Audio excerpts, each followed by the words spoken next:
Hello friends, welcome to my YouTube channel. Friends, from today I am going to start your geographical section in the social science. So stay tuned with the channel and subscribe the channel. That's how you can get notifications of the upcoming videos. And in today's lecture I will start your 8th chapter, Natural Resources, in this video. But before starting the chapter, I want to give you a brief introduction of geography, which chapters you will learn in geographical section. So these are the chapters you will learn. ये सभी chapters आपको इस geographical section में पढ़ने हैं. आप देख सकते हैं टोटल 7 चैप्टर्स हैं. 8, 9, 10, 11, 12, 13 एंड 14. ये जो 7 चैप्टर्स है, ये 7 चैप्टर्स का मिला के जो मार्क्स हो रहा है वो 25 मार्क्स का पूरा सेक्शन हो रहा है ज्योग्राफी का. आपका जो हिस्ट्री सेक्शन है वो भी 25 मार्क्स का है, ज्योग्राफी भी 25 मार्क्स का है, और जो इकोनॉमिक्स है वो 30 मार्क्स का है. टोटल 80 मार्क्स का जो आपका पेपर आता है उसके अकॉर्डिंग. ठीक है, तो ये 25 मार्क्स बहुत ही इंपॉर्टेंट है.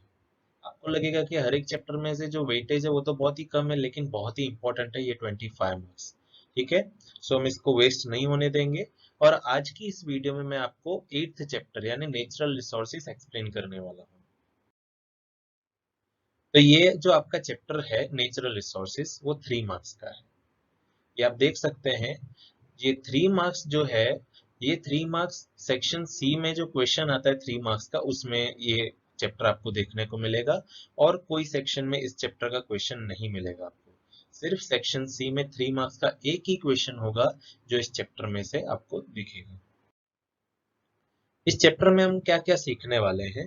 तो सबसे पहले हम इंट्रोडक्शन देखेंगे, उसके बाद uses of resources, types of resources, planning and conservation of resources, then after about soil.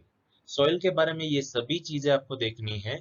ठीक है, सॉइल का फॉर्मेशन कैसा होता है, डेफिनेशन क्या है सॉइल की जो टाइप्स होती है वो क्या है, सॉइल इरोजन यानी जो जमीन धुल जाती है वो कैसे होता है, फिर कौन से मेजर्स लिए जा सकते हैं सॉइल इरोजन के सामने, और सोइल कंजर्वेशन कैसे करना है, और सोइल कंजर्वेशन के लिए जो रेमेडीज है वो हम इस चैप्टर में देखने वाले हैं. तो ये आपका चैप्टर का पूरा मैप है, आप देख सकते हो. इस तरह से आपको पूरा चैप्टर पढ़ना है. आज की वीडियो में हम इंट्रोडक्शन और यूजेस ऑफ रिसोर्सेज देखने वाले हैं. Let's see the introduction of the chapter. Human needs can be satisfied partially और कंप्लीटली थ्रू रिसोर्सेज. ठीक है, अभी चैप्टर का नाम है नेचुरल रिसोर्सेज, तो आपके माइंड में यही क्वेश्चन आया होगा कि ये क्या है नेचुरल रिसोर्सेज. ठीक है, और हमने इकोनॉमिक्स में भी रिसोर्सेज पढ़े हैं कि जो रिसोर्सेज होते हैं वो इंसान की जरूरतों को पूरा करते हैं, तो आप सही हो. लेकिन कभी कभी वो जरूरतें पार्शियली पूरी कर सकता है, या तो कभी कभी कंप्लीटली भी कर सकता है. मतलब कभी कभी सबकी सब जरूरतें पूरी करता है, तो कभी कभी कुछ जरूरतें पूरी कर सकता है. जो रिसोर्सेज होते हैं वो हर बार सबकी सब जरूरतें नहीं पूरी कर सकते. There are thousands of elements in nature, but we cannot call all of them resources. जो नेचर होता है, जो कुदरत होती है, उसमें तो बहुत सारे एलिमेंट्स है, बहुत सारे तत्व हैं, लेकिन हम उन सबको नेचुरल रिसोर्सेज नहीं कह सकते, हम उनको रिसोर्सेज नहीं कह सकते. These elements can be called resources only when these are utilized by man through his spatial knowledge and expertise.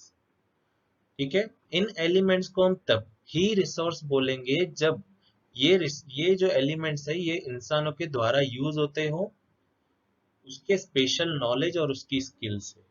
यानी कोई एक्सपर्ट इंसान इन एलिमेंट्स को सही तरह से यूज कर रहा है और वो भी अपनी जरूरतों को फुलफिल करने के लिए, तभी हम एलिमेंट्स को रिसोर्सेज कहेंगे. और जो एलिमेंट्स जरूरतें नहीं पूरी कर सकते हम उनको रिसोर्सेज नहीं कहेंगे. In other words, the things on which the man is dependent, human needs can be fulfilled by them, and man has the physical and intellectual capacity to utilize them, can be called as resources. दूसरे शब्दों में कहा जाए तो resources वो चीज है कि जिसके ऊपर इंसान डिपेंडेंट रहता है, जिसके द्वारा इंसान की जो जरूरतें होती है वो फुलफिल होती है, वो पूरी होती है, और जिसको इंसान बहुत ही फिजिकल तरीके से और इंटेलेक्चुअल मतलब दिमागी तरीके से यूज करता है अपने लिए. In this way anything which is used to fulfil human needs becomes a resources. मतलब दूसरी तरह से कहा जाए कि कोई भी ऐसी चीज कि जो इंसान की जरूरतों को फुलफिल यानी सेटिस्फाई करती है, वो इंसान के लिए रिसोर्स बन जाती है। रिसोर्स को हिंदी में स्रोत कहते हैं, ठीक है। सोर्स को स्रोत कहते हैं और रिसोर्स को संसाधन कहते हैं। तो ये संसाधन एक्चुअली क्या है? तो संसाधन मतलब हमारी जो जरूरतें हैं उनको जो फुलफिल करता है, हम उसको रिसोर्स या संसाधन कहते हैं। In ancient times, the man did not know about the minerals buried within the land. So these were not the resources at the time. But today these are extremely useful due to their utility and the developed techniques of mining. पहले का जो समय था, प्राचीन समय था, उस समय पे किसी को भी नहीं मालूम था कि जमीन के अंदर इतने सारे मिनरल्स होते हैं, इतना सारा कुछ दबा हुआ होता है। इसीलिए वो रिसोर्सेस नहीं थे, वो तो कचरा थे। लेकिन जब पता चला कि इनका इतना सारा यूज होता है, ये इतनी सारी यूजफुल चीजें हैं, इनका बहुत सारा यूज कर सकते हैं हम, तब हमने इसको रिसोर्स बना दिया, ठीक है।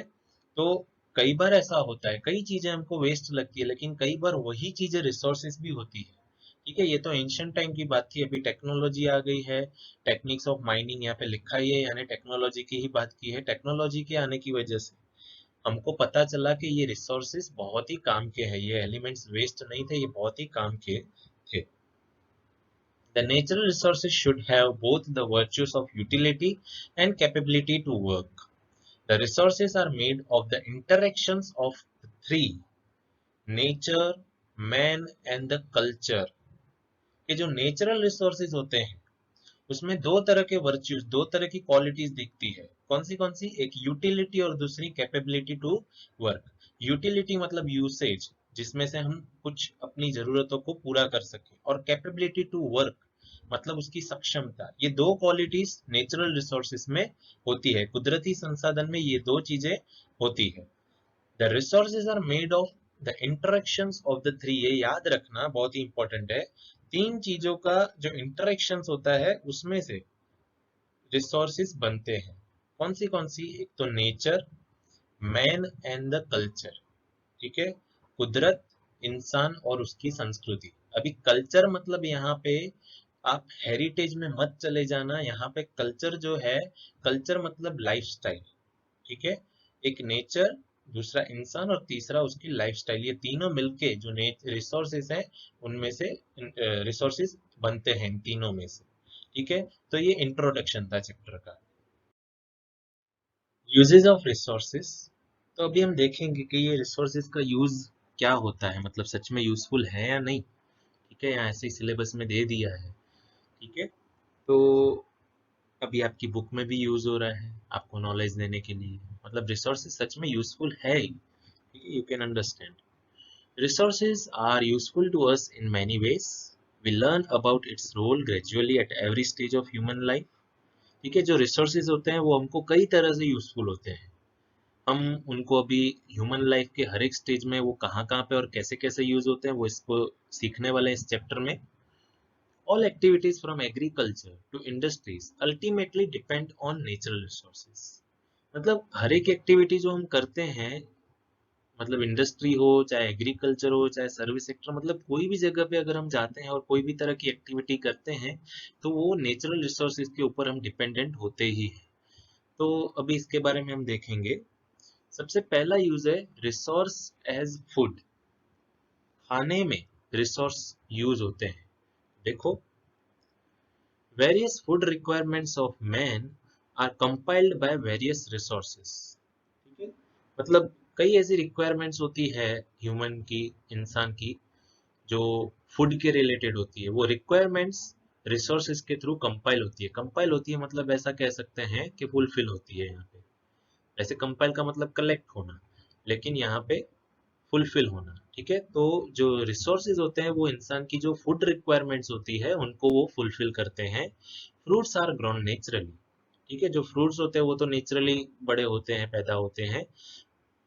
Various crops obtained through agriculture, खेती के थ्रू अलग अलग तरह के क्रॉप्स मिलते हैं, अलग अलग तरह की फसल मिलती है।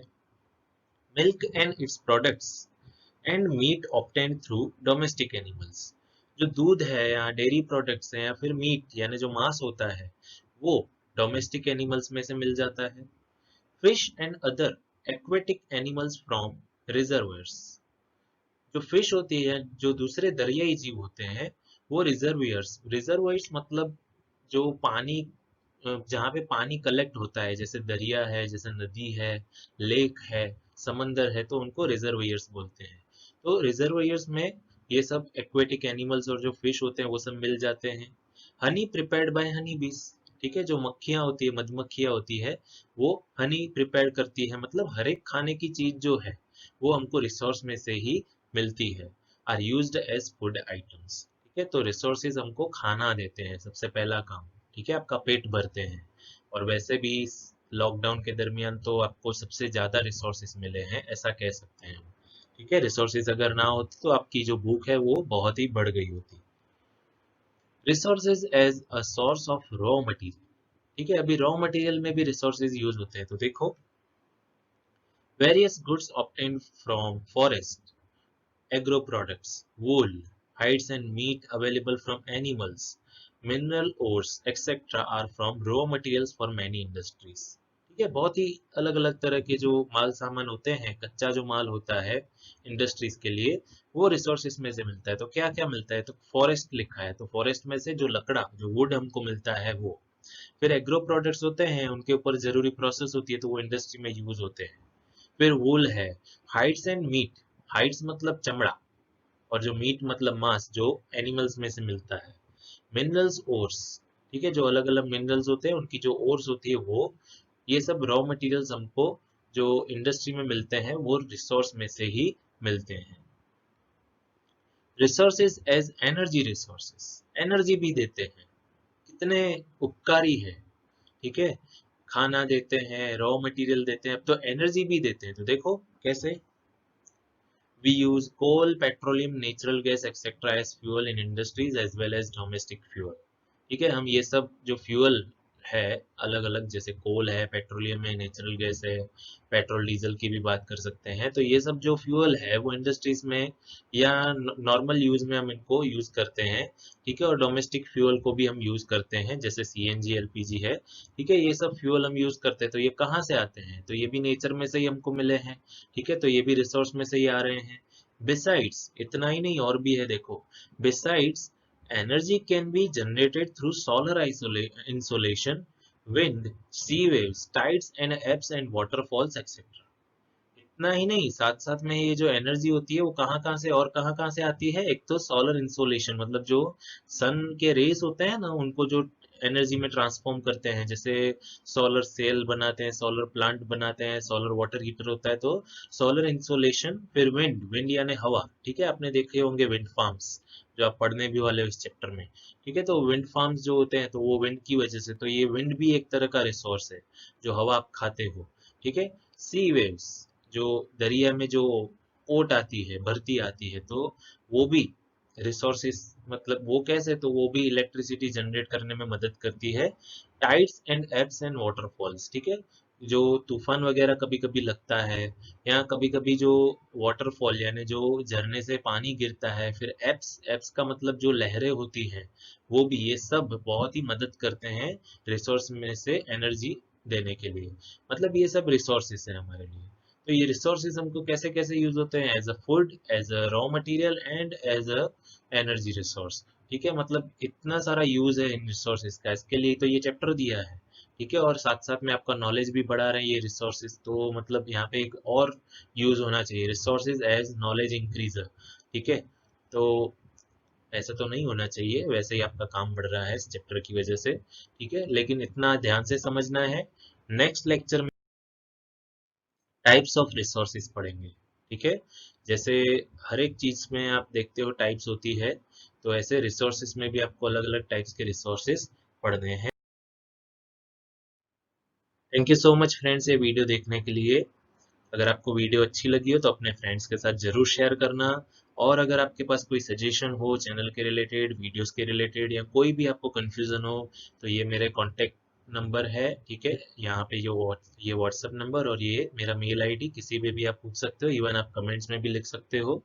ठीक है, thank you so much friends, जय हिंद।